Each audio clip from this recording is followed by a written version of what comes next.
Hello, everyone. Welcome to the Coffee Table Talks. I know you're not used to this. It's usually Rachel and her incredible dynamic personality introducing everything. But she's spending family time. Hi, Rachel. So we're going to be missing her on this time. I know I am. Just love hanging out with Rachel. But we have Meg in the background too. So that's working. Today, folks, we've got a fantastic individual here, John Mancuso, and he works with First Citizens Bank, but also has an incredible past of doing all sorts of fun, different security elements, like working with Dell SecureWorks, Zscaler, and others. So all that, and so we're going to have a fun time. I'm Will McCullen. I am program manager for the IT Center of Excellence with PIMA Community College. And Rachel, unfortunately, is not going to be with us today. And our sponsor, SecureNation, we got a QR code up in the corner over there. So this week, running solo. So we're going to have a great time. It's going to be a lot of fun. All right. So, John, welcome to the Coffee Talks. Thank you. Thanks for having me. I'm very excited to be here. Yeah. So, tell us a bit about yourself. What led you to where you are today?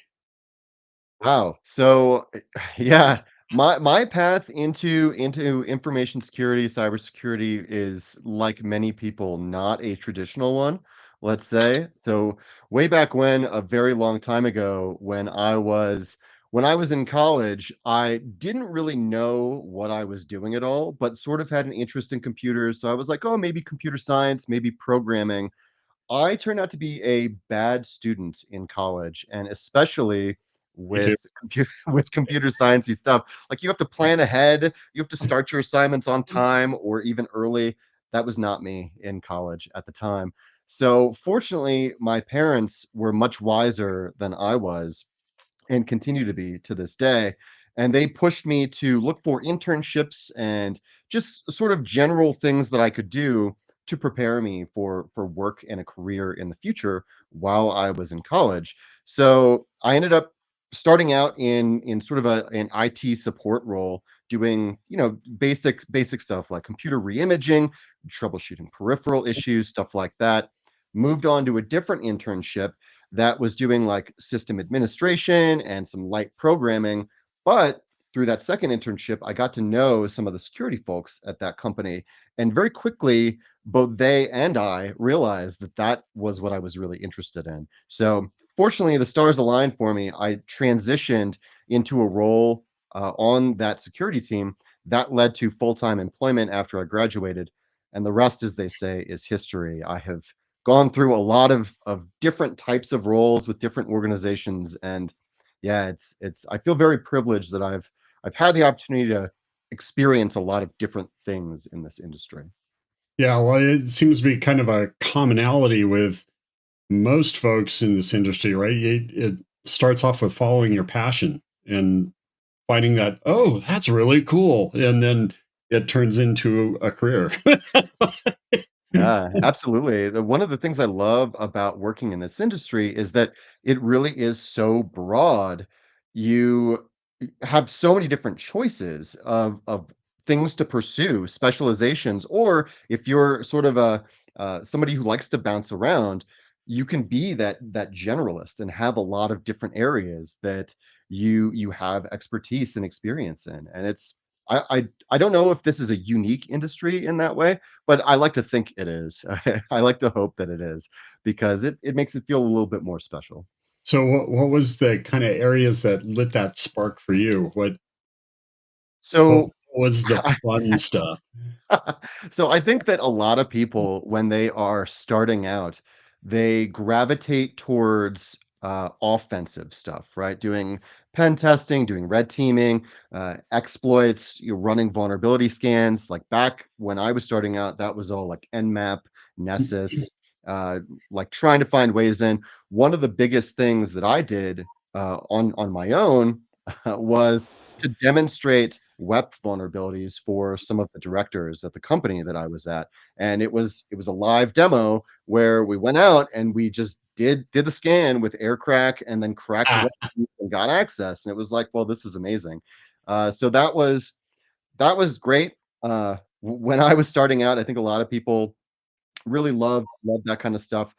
But over time, I started to gravitate more and more towards the defensive side and doing blue team stuff, doing detection, doing system hardening. And eventually that led to doing malware analysis, reverse engineering, threat intelligence, adversary tracking, those types of things. So that's kind of where I am now, where it's my role with FCB is on the electronic crime, hunt, intel, and countermeasures team. So it's a broad scope, and I don't do all of those things every day. But for the last year, I've been focused a lot on e-crime and anti-fraud efforts. wow. That's that gets into in-depth stuff. So starting off with, oh great, I can break Wi-Fi to okay, now how do I help Yeah, against this? it And was it was it was quite the journey. Yeah, geez, yeah. Because once you get into the elements, and I know you probably can't go into detail, but with the companies that you've worked in, that's that gets into frontline areas because those are big targets that folks are really trying to get into, and that creates challenges in among themselves beyond just standard compliance. You're getting into the code, right? yeah. It's really getting into the code of malware. And one of the things when I was at SecureWorks in my previous job, we had a very expansive incident response practice. So I really enjoyed supporting those folks however we could because they were actively, in a customer's environment responding to an active incident. So there were time pressures. They were still trying to find the adversary and shut down those adversary footholds and do complete adversary eviction. It was always very fulfilling since there was a strong sense of mission and purpose when supporting the IR folks. So we usually often have a lot of students in on this because, well, I'm going to college. So, um, having been in some of those situations, somebody who might just be coming into the realm, could you this big ask, could you kind of jump into sort of the mindset of like what's going through your head when you run into some of these situations? Because like the first thing that you have to do is not panic, right? uh, Yeah. and then you don't know what's happening. What what kind of goes through your mind, and how do you approach something like that? And so there's a lot that goes into that, right? And I think that one of the core tenets of intelligence analysis, right, which is something I got into and learned more about later in my career, is recognizing bias. I think that that really should Mhm. probably be taught earlier in the careers of many security folks, right? I can't tell you how many times where I've been involved in an engagement or an incident and have seen something and I've jumped to conclusions, right? And that is, you make assumptions like that's human. You make assumptions, you jump to conclusions, you try to unintentionally take shortcuts and you sort of fall into some of these cognitive biases and logical fallacies that exist that allow us to take these shortcuts. So I would say the biggest piece of advice I would give to somebody new in cyber or a student who is trying to kind of develop the way to approach an engagement or an incident or even just a problem, take a step back and make sure don't panic, and also try to remove yourself out of it, remove the emotion, and just kind of look at things for what they are. If you have sort of an inkling or an idea of what something might be, sure, acknowledge that, but also don't don't go down that rabbit hole right away.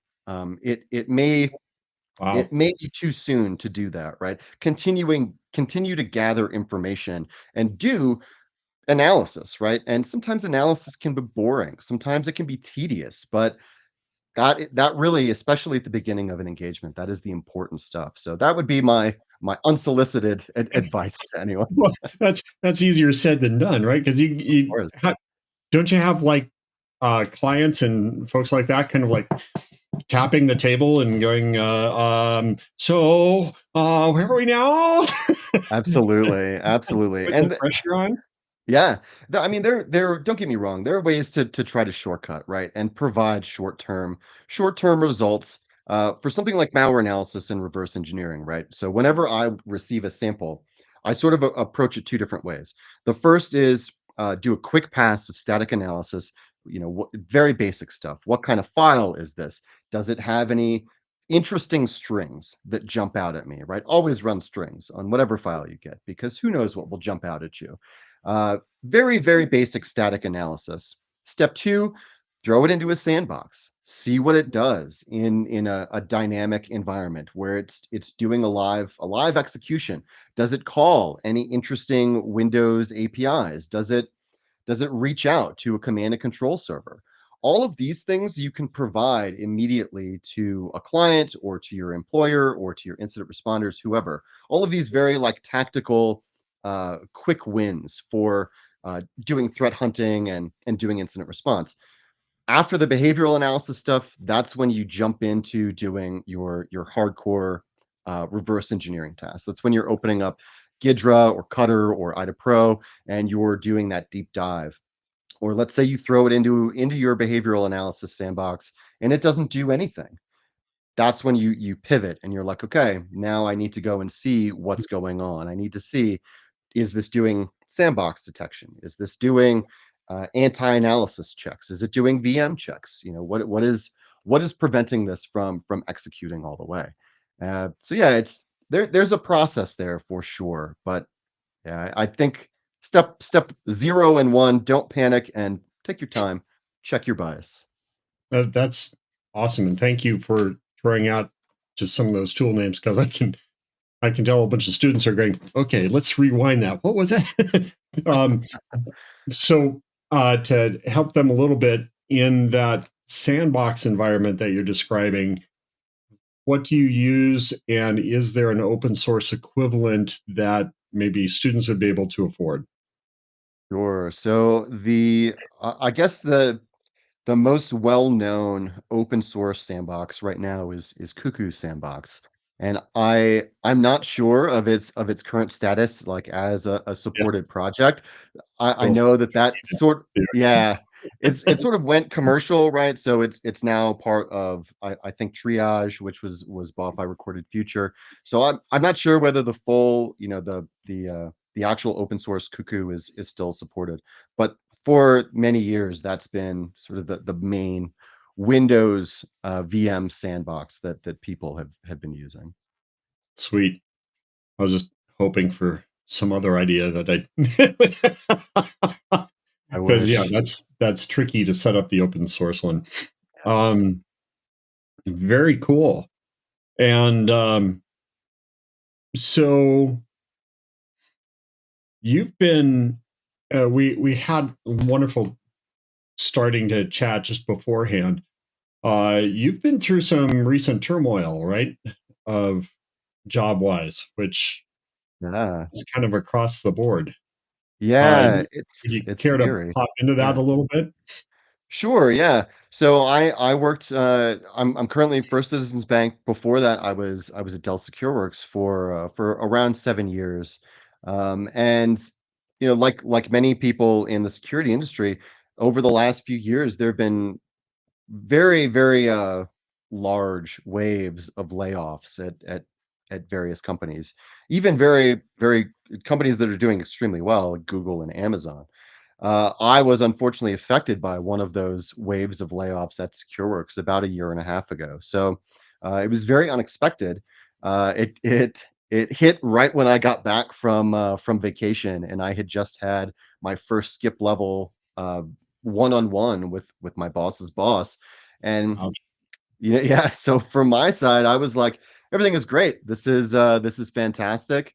I'm coming back from vacation, relaxed and ready to go, and then suddenly found myself looking for another job. And I got to say, in those 7 years between looking for jobs, the job market changed quite a bit and very quickly. So the way that I had to approach job hunting was very different.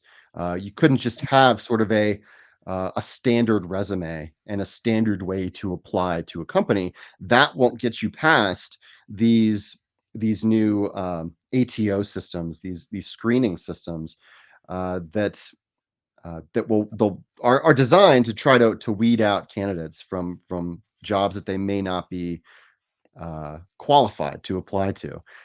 It's very challenging, and it can be a little disheartening, especially when you apply somewhere, get a call back from a recruiter that you may miss. You know, maybe you were in a different interview at the time, and then call that recruiter back, and then don't get a response. Ghosting is a real problem for candidates, and it can be very demoralizing. It can be very challenging to go through that process, and you know, keep your spirits up and continue to be excited about looking for a job day to day. I will say that I ended up being extremely lucky, and through the connections and the network that I had built in my career and in some trust groups, email groups that I'm part of, I was able to find the role at First Citizens very quickly and rebound from the layoff at SecureWorks. So I was very fortunate. I know a lot of people are not in that same position. So to those of you who are looking or have been through something similar, don't give up. There are lots of free resources out there to help you build your resume, strengthen your resume, build in tweaks, seek them out, and don't give up. Yeah, I remember when I was searching for jobs and stuff, there was a real popular book called What Color is Your Parachute? And it had a lot of fantastic advice on expect a lot of rejection. That's just part of the process. And being able to keep that focus and keep those skills up. Absolutely. And you bring in the importance of networking, having those friends, having those connections, and we need to do that heavily in the industry. That's where everything from going to cons to volunteering at cons to be able to get in, LinkedIn, reaching out, getting to know people, all helps tremendously, which is fantastic advice. But you went a step further too, right? You decided to re-engineer yourself to some degree. Uh, bad pun. For expanding your education, right? I did. So yeah, my journey with that started before the layoff and sort of happily coincided almost a year apart with my layoff. So I did go back to school and get my master's degree in cybersecurity with a specialization in cyber threat intelligence, and that was an interesting experience. It was a two year program, full remote. So I was working full time, and then in the evenings and on weekends, I was doing coursework and all of the great stuff that comes along with higher education. And yeah, it took about 2 years, but got it done, and it it was not what I expected. Uh, and maybe that's just because I've been out of school for a very long time, and re-entering school was a unique and new challenge for me. But yeah, Well, I'm what happy were I your did it. what were your expectations? What did you want out of it? So I'll take a step back and say that the my motivation for going back to school was sort of twofold. One is because I was a bad student when I was in college, right? Like I was a great student all through high school. But my goal was always just get into a good school, get into a good college, and then who knows, the world will take care of the rest. Well, that was not true. So I got I got very lost when I got to college, and I was a total mess, right? So years and years later, I was like, maybe it's time that I go back and prove to myself that I can succeed in this academic environment and sort of get this chip off my shoulder that I've been Yeah. carrying, where I wish I had taken it more seriously, and I wish I had maybe had a little more maturity when I went and did my undergraduate education. So that was sort of goal number one. Goal number two was I have never really hit any closed doors due to not having a degree in computer science or a degree in cybersecurity. My bachelor's degree is in German, which I have not used at all in any practical way. So yeah, um, I never wanted to come upon a closed door, right? Where I was qualified for a job, I had made it to the last round, and then they were like, "Oh, your degree is in German." Well, that disqualifies you from this whole process. It's like, oh, Psychology. yeah. So, yeah, right? So, it's it was sort of that twofold thing where I'm setting myself up for if this ever does become an issue in the future, unlike a lot of certifications, I'll never have to pay for this again, right? This is a one-time thing. I'll carry it with me for the rest of my life, and then I'll be good to go. So that was sort of step two. Um, when I went into looking at different master's programs in cyber, there are a lot, and I was really overwhelmed with how many different programs existed. My experience was with master's programs. The same holds true with bachelor's programs. There are just a ton of different approaches to teaching information security, teaching cybersecurity, and preparing students for a career.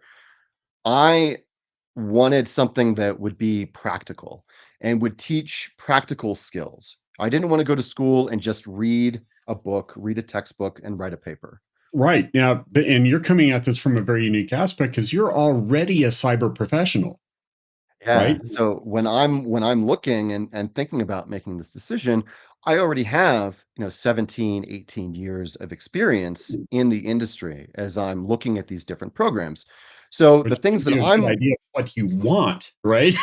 it does, right? I have sort of ideas of what I want to get out of this program. Whether they're good ideas or, appropriate expectations, I don't know. But they were my expectations. I wanted to go and find a program that had a practical approach. It wasn't just giving me a textbook and saying, "Okay, read chapters 8 and 9 and write a 10-page paper," right? That stuff doesn't really get me super excited. It would be more like, "Hey, take a look at this 100 meg, CSV file and see what's interesting. Develop a way to pull interesting data out of it and figure out how to discern the bad stuff or the questionable stuff versus the good stuff." That's sort of more along the lines of what I was looking for, and also with a spin on threat intelligence. Um, I evaluated a large number of programs. I had a Google sheet that was about yay long, and yeah, it came down to two that I applied to, and I got into both of them. Very fortunate. Um, and then I did choose one, and my experience in that program was not entirely positive. Let's say it was a lot of yes, there were some labs. Yes, there was some of that practical aspect, and some of the professors were absolutely incredible, who just had rich depth of knowledge in their fields and were able to share that very, very easily, and Awesome. happy to have conversations with you and get off into the weeds. It was I would say those were the exception rather than the rule, though. A lot of it, unfortunately, did turn out to be reading a thing and writing a reaction, or a uh, looking at a lab that was developed on Windows XP, and then trying to Oh, get new modern tools to run on that to do X, Y, and Z. And it was, it was there were things that were broken in the program that I felt, and that's not I'm not trying to knock the program, right? They had very specific goals set out. I just think the implementation could have been a little bit better. And um, yeah, yeah. yeah. Well, coming from higher ed, right? Um, we've noticed heavily that kind of across the industry, there's a lot of elements that are happening in higher ed where IT is taught as theory and is missing that practical structure. And I 100% believer in that. Obviously, anyone who's watched this program at all knows that we're about trying to turn that hands on. Um, and I love what you brought up as examples of what would be really awesome to have in the curriculum, right? Bring those elements of when you do the problems like you discussed. Hey, what's there? That's higher level thinking. That's getting into how to actually do and having to put that curiosity behind to make that happen. So, what I'd love to see is how, from what you've experienced, because you've been in industry in a major way, do you see any possibilities maybe where corporation industry could maybe work with higher ed to try to help them get what they need from students, what they need out of those programs? Do you have any thoughts and ideas along those? Because you've been on teams, you've led teams, you've have any thoughts or ideas for a good solution? I think that's a really good question, and in my view, that's kind of the I don't want to call it a problem, but the challenge that students in higher education face now.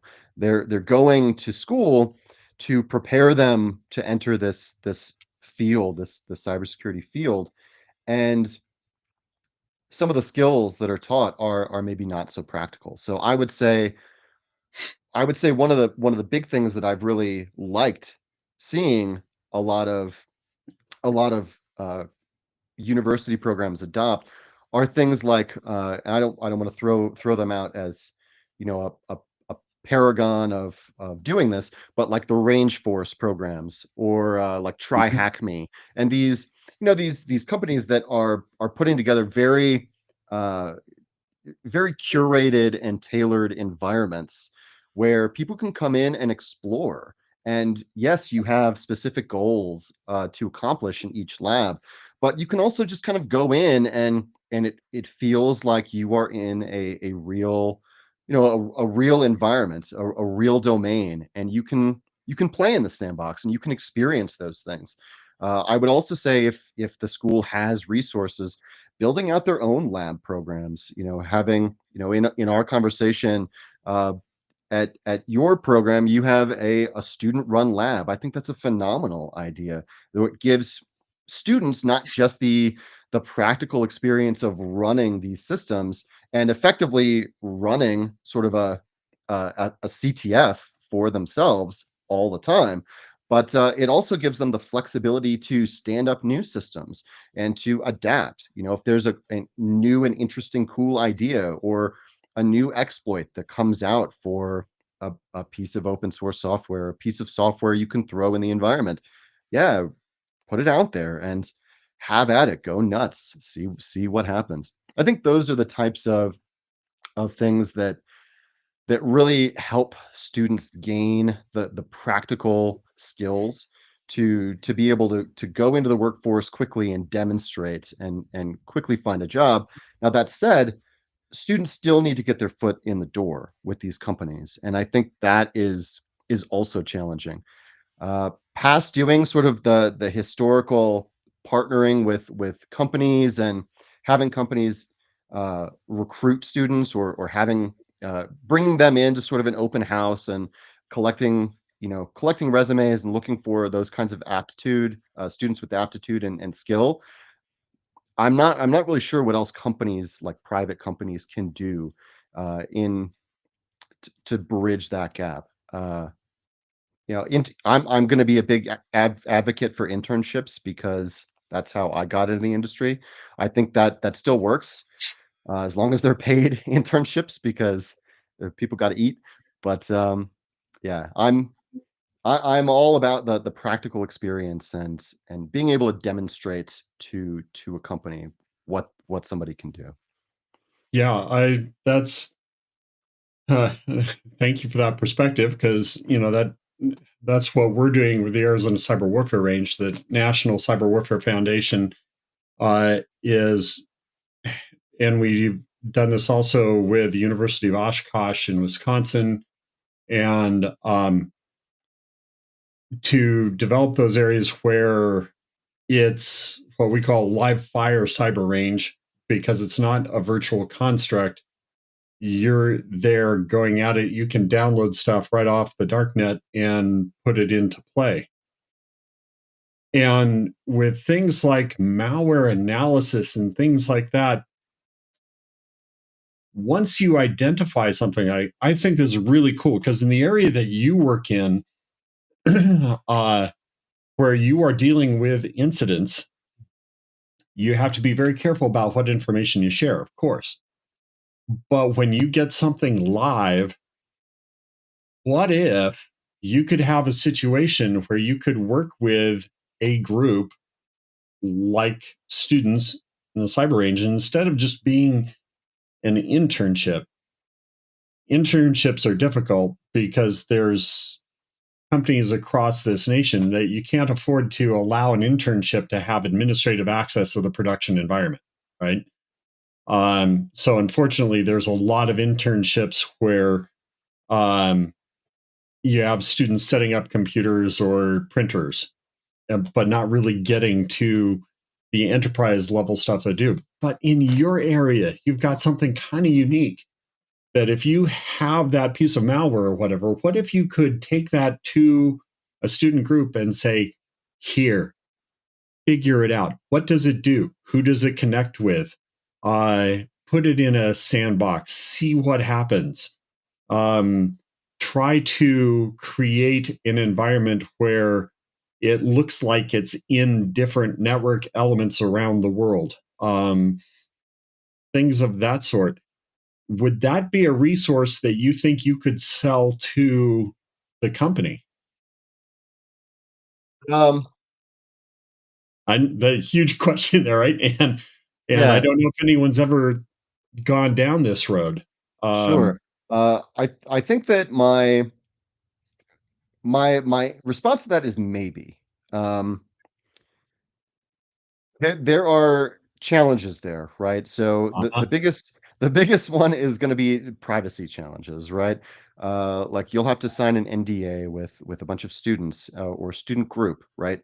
Which is, NDAs are not often enforceable, right? And the big thing that a student is going to wanna do is take that experience with them and be able to talk about what they did and talk about how they looked at a sample and really talk about the specifics. And I don't think a student group or a student would want to be restricted by an NDA or have, the threat of a company coming after them looming over their shoulder. Now, whether that's a realistic expectation, I don't think it is, right? I'll caveat that. But I think from a company perspective, that would be a big concern. I think a I think it would be a difficult sell, and for an organization to build up enough reputation where a company would have the confidence that a student group would be able to respond quickly with correct results, to like a malware analysis reverse engineering problem. um, I think that would probably take some work. I think what a maybe alternative approach would be to just take that and put it more into a lab environment, right?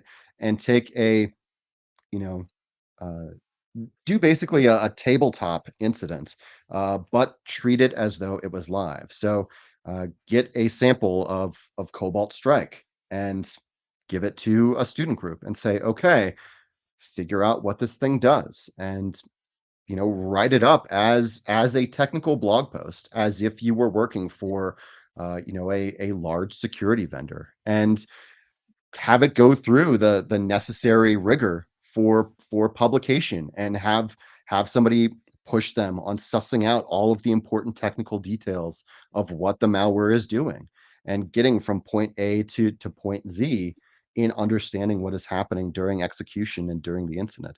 I think that may be, I don't want to call it a better approach, but an alternative uh, for university students, because not only will they really have the time to look at what a sample does, but they will also be able to see, okay, now we can flip the script and generate this sample, right? If it's something like Cobalt Strike, and go through the options for how to make this more difficult to reverse engineer, or like sort of turn it into more of a purple team exercise, where saying, if we had deployed this a little bit differently, how would this impact our ability to detect this malware? I'm kind of getting off into the weeds, but it's a really Oh, that's interesting awesome. idea to kind of think about how we could bring reverse engineering uh, to university groups in a very practical way, right? I think fundamentally one of the big challenges that I know that I faced in my master's program was that the the length of time for a given course can only expose you to so much if you don't have the requisite baseline knowledge, right? So like if you're going Mhm. to if you're going to teach somebody the basics of malware analysis and reverse engineering, you don't really have the luxury of getting into too many anti-analysis concepts, right? You're probably going to be talking about, okay, this is assembly, this is how to look at something in Gidra, this is how to step through something in x64 dbg, um, these are how to set breakpoints on interesting Windows APIs that malware uses. If you're doing an 8-week class, a 16-week class, it's tough to get into the real nitty-gritty in those situations. Yeah, definitely. Um, that's where so in the range, we do have students that will go above and beyond and spend lots of time because they've come across something that has caught their attention, fascinated them, and want to take it to a next level. And the beauty of that environment is that a lot of those students will come up because they don't have a lot of those pre-described biases that you talked about earlier. They'll come at it from completely different wild angles that um, at times can be pure genius. And that's where, boy, if we could pull together some kind of element that could go beyond lab and into practical, into cooperation, that would be fantastic. So when you have folks that are coming on as new, brand spanking new folks into your areas, your teams, how do you train them? What that is that you're really nailing these like big deep questions here. Well, training is tough. So Right? I will say that a lot of new folks come in, and they sort of go through this terrible burnout cycle, where they get thrown into a SOC role, or they get Ooh, thrown into like a junior pen testing role, and it's just report writing and reviewing false positives, and tuning, proxy categorizations, or basically doing busy work, right? And I'm being a little cynical when I say that, right? I recognize that, but a lot of these these sort of entry level roles, for whatever reason, they've kind of evolved into these meat grinders where you have these new graduates coming out and just churning through stuff at high volume. And after 6 months or so, the people leave because it's not a sustainable way to work. Um, And it also doesn't capture the imagination too much, it right? it really does not, and and it's also not very lucrative, right? Like to your point, if you have a student or group of students who has been working on really interesting stuff, and the only job that they feel like they're qualified for or that they can get is one of these sort of burnout roles, and I'll put that in quotation marks because Sure. some people thrive in that environment. Some people love Right. that. I was not one of them, so that's why I will call it kind of a burnout role. Um, but you, it will be demoralizing for them, right? It will take away some of their passion potentially. I think a better way to do that, and a lot of a lot of companies don't have a good system for this is having a mentorship program where you have some of the senior folks who are partnering with small groups of either new graduates or people who are new to the company, new to the role. These could be career changers, they could be whoever it is, but providing some of that. I don't want to call it continuing education because it's much looser, it's much less formal, but just being available as a resource to have somebody there where somebody can come to you and be like, "Hey, I have this problem, and I'm trying to solve it," or "I have this sample and I'm trying to do X, Y, and Z with it. Can you help me?" Um, having those sorts of relationships, I think, are very valuable. And on the other side, also having some of the senior folks provide training and like being able to demonstrate to some of the other people what is possible. I've worked at organizations where we would have somebody deliver a presentation on like doing building out network detections or taking apart a malware sample or just doing like a deep dive debrief into an incident response engagement where it showed all of the activities that a red team or an adversary took after they got in, and people's minds were blown because they just did not know all of these things were even possible. And Yeah. it's when you get down into that kind of that kind of training and demonstration and that uh, sort of again, I don't want to call it like teaching, but that's kind of what it is.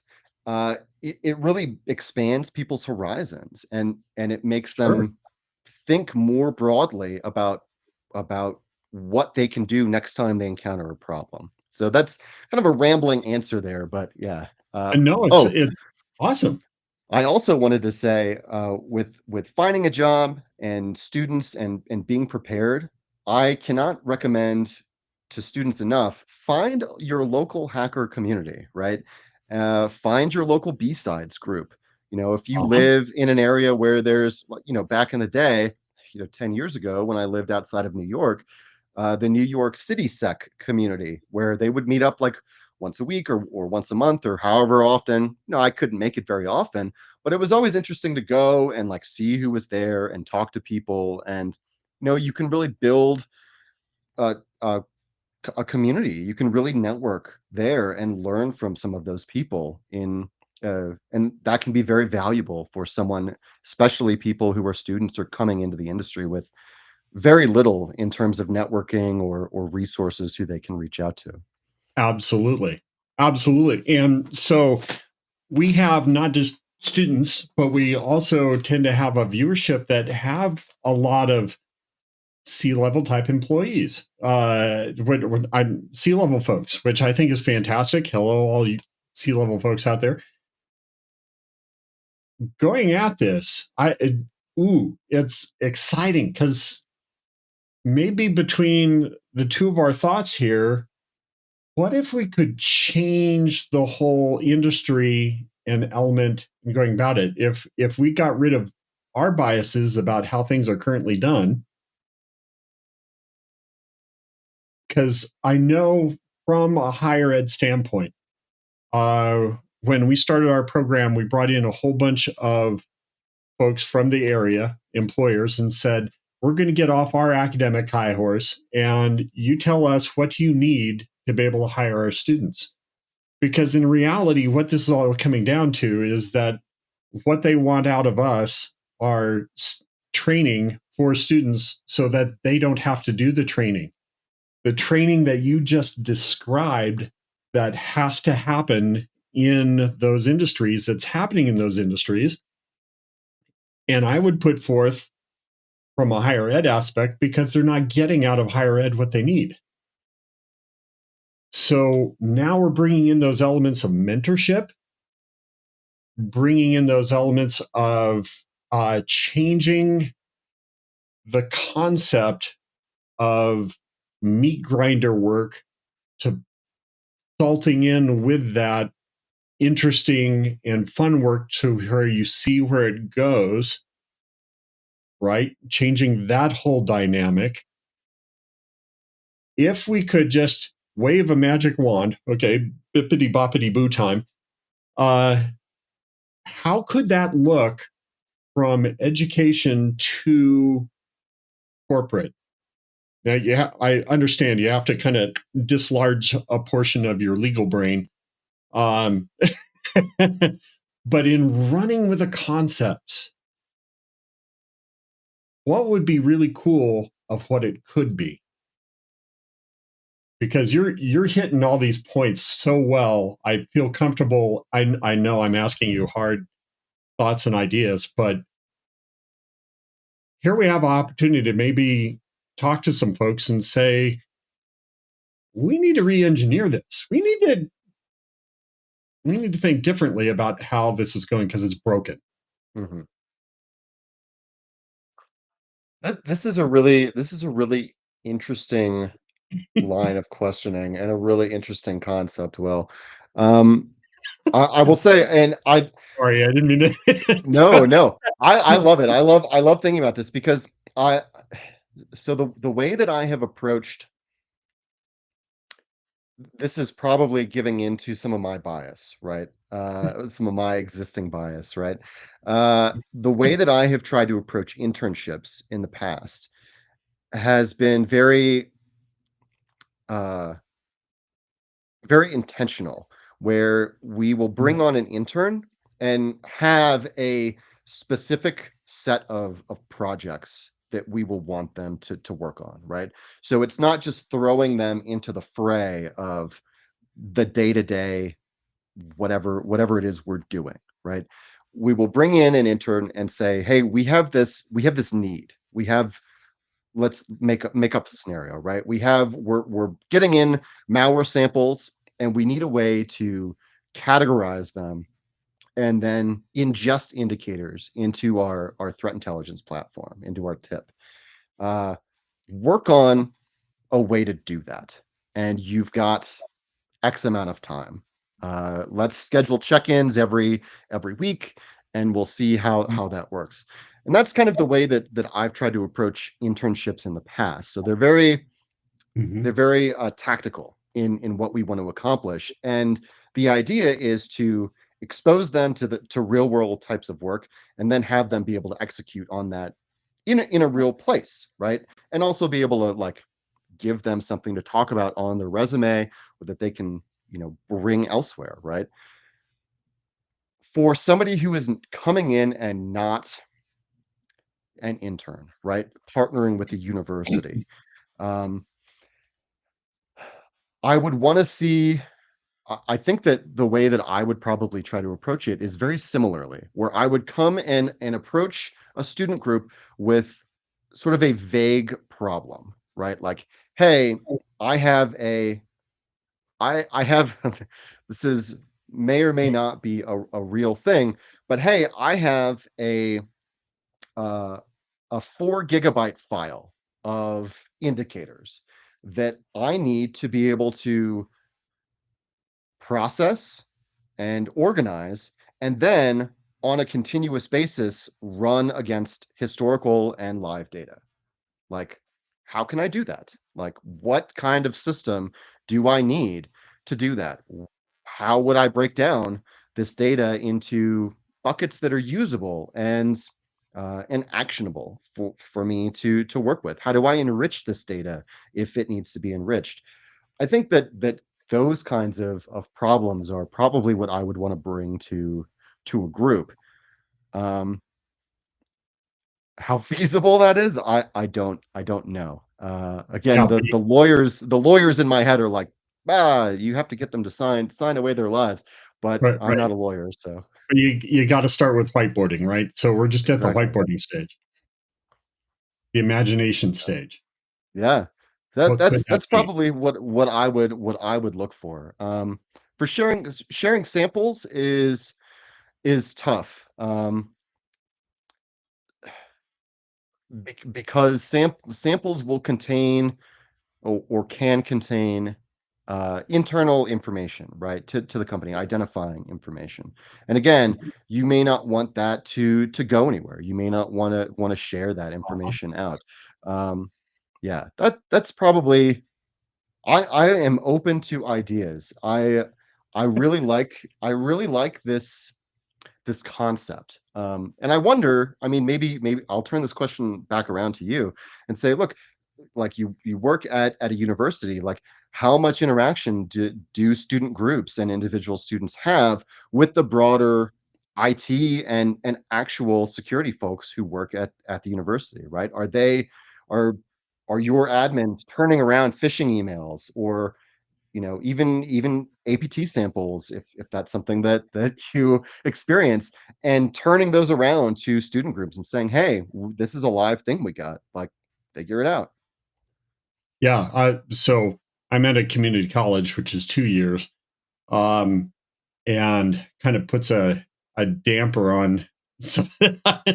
um, but yeah, our internal IT is has their own focus, and I would like to get that broader and open that up more.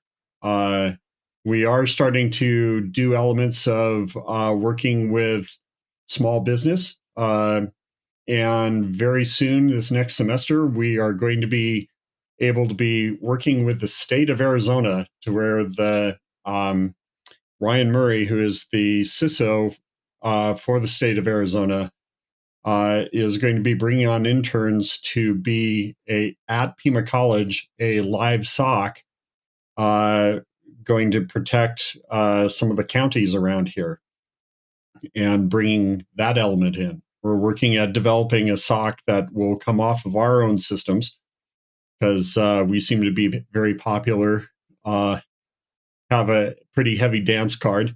All you have to do is go to realpew.io to see what comes through on the range and that kind of area and drawing elements off of that. Um, so I think there's just a lot of growth potential, a lot of untapped potential to re-engineer and redesign how to get corporations the people that they need so that corporations are not having to spend as much time training because that's a huge part on them, and also so that higher ed can be more effective because there's so much of a large the lion's share of our industry I would purport would be much more of a trade than an act, what hits traditional academic higher level thinking, right? Those that are designing an operating system or those that are coming up with the new high level programming techniques, right? That's computer science. So much of what we do is functional IT. And that's where I think if we think of that more as a trade and cooperating, that that could make a real difference, in my opinion.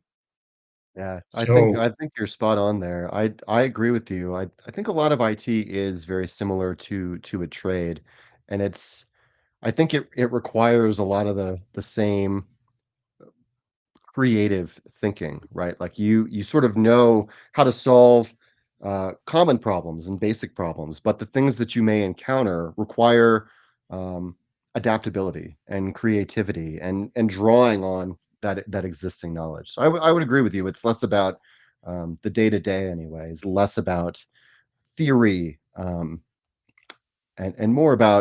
uh, more about experience. Yeah. I Heck, John, I really appreciate your insights, dude, and I really appreciate your cooperativeness and willingness to go down the rabbit trail of how can we reimagine, right? I think this was an awesome session and really brought some left me with some gears turning and seeing what we can possibly do in the future because boy, this industry needs it. Yeah, And yeah. everyone knows, man, we're at war and we've got to find a better way of tackling that. So, do you have any final thoughts or ideas that you'd like to express before we sign off? Just really just my gratitude. Thank you for having me on the show, and I'm gonna be thinking about some of these deep questions you've asked me for some time. To anyone listening or watching, if you want to find me on LinkedIn, if you want to get in touch with me directly, please do. And yeah, just thank you very much and happy Uh, holidays. hey, everybody, that's a mentorship offer. So it's a really good thing to take up. And as you heard about earlier on, the importance of that networking, the importance of connecting with people, take advantage of that when you have an incredible individual like John offering to talk, offering to communicate. Take advantage of that, right? So unfortunately, man, we missed Rachel. And so Rachel, I saw element on there. Hope you're having a good time. Looking forward to seeing you next time. Um, the and hey, it's the holidays, folks. Woohoo! So we're off for the next 2 weeks. And so the next show will be January 10th with Dustin Meadows. So that should be a lot of fun. And we'll have Rachel back. Yay! And we'll be able to um, come back full strength with that. But I hope everyone had fun today. I hope you enjoyed the conversation. And uh, for all those that are industry, I really hope that it sparked the possibility of starting to think of things differently toward training and toward cracking this nut of how can we prepare people to save this nation? How can we prepare people to be able to get into those areas that are so desperately needed? Because, and one last thought, because you've been in the job market and that kind of thing, I've always gone under the assumption that there are open jobs out there, but what they need are people with experience that actually can do, and that all this element of cert, degree, all that kind of stuff is an attempt to try to find those people. Would you echo that? I would absolutely echo that with the the additional add-on saying that practical tests in interviews are becoming much more common. So, if you are applying and you find yourself confronted with a practical test, um, don't be thrown off by it and take it seriously. Give it your best shot, dedicate time to it because that can make or break your application. Awesome. And how would you prepare for something like that? Uh, lots of research on the company, the different types of threats that they face, but, yeah, a practical test could be anything, so hard to answer. So, getting in and doing, Yeah. that's where, like you said, the B sides, the exploring, the meeting up with that community, trying to do different projects, taking elements of virtualization and exploring, scratch the itch, fuel that curiosity. 100%. Thank you so much, John. This is Thank you. awesome. Yeah. And thank you, everyone, for listening. Boy, we're at the hour mark. So Meg's in the background, so she's ready to cue. So thank you all very much, and we'll see you in 2 weeks. Cheerio, folks.